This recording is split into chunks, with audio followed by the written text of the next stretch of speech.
signing the BECA today, after signing the LEMOA in 2016 and COMCASA in 2018, is a significant achievement in that direction. In our meeting, we shared assessment of the security situation across the Indo-Pacific.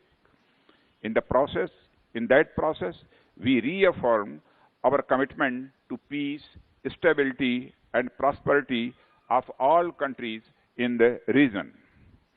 We also agreed that upholding the rules-based international order, respecting the rule of law and freedom of navigation in the international seas, and upholding the territorial integrity and the sovereignty of all states are essential. The world confronts a global pandemic and growing security challenges. The United States-India partnership is more important than ever to ensure security, stability, and prosperity of the region and the world.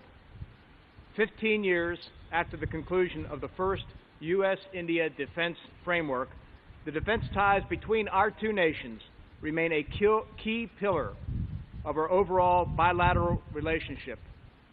Based on our shared values and common interests, we stand shoulder to shoulder in support of a free and open Indo-Pacific for all, particularly in light of increasing aggression and destabilizing activities by China.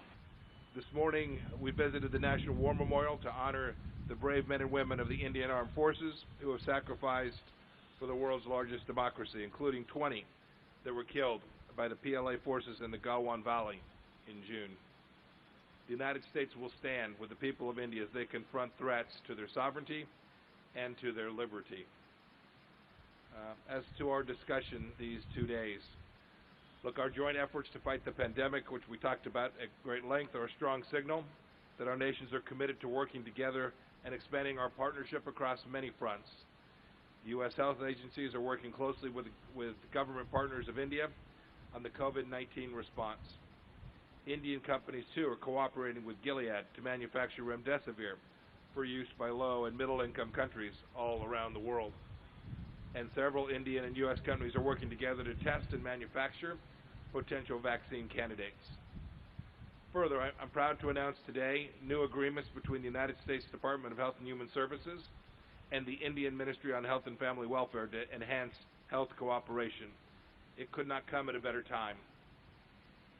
The challenge of defeating the pandemic that came from Wuhan also fed into our robust discussions about the Chinese Communist Party. Our leaders and our citizens see with increasing clarity that the CCP is no friend to democracy, the rule of law, transparency, nor to freedom of navigation, the foundation of a free and open and prosperous Indo-Pacific. I'm glad to say that the United States and India are taking steps to strengthen our cooperation against all manner of threats, and not just those posed by the Chinese Communist Party. As you have heard from my colleagues, the Indo-Pacific region was a particular focus of our talks. We reiterated the importance of peace, stability, and prosperity for all countries in this region. As Raksha Mantri stated, this is possible only by upholding the rules-based international order, ensuring the freedom of navigation in international seas, promoting open connectivity, and respecting the territorial integrity and sovereignty of all states. A multipolar world must have a multipolar Asia as its basis.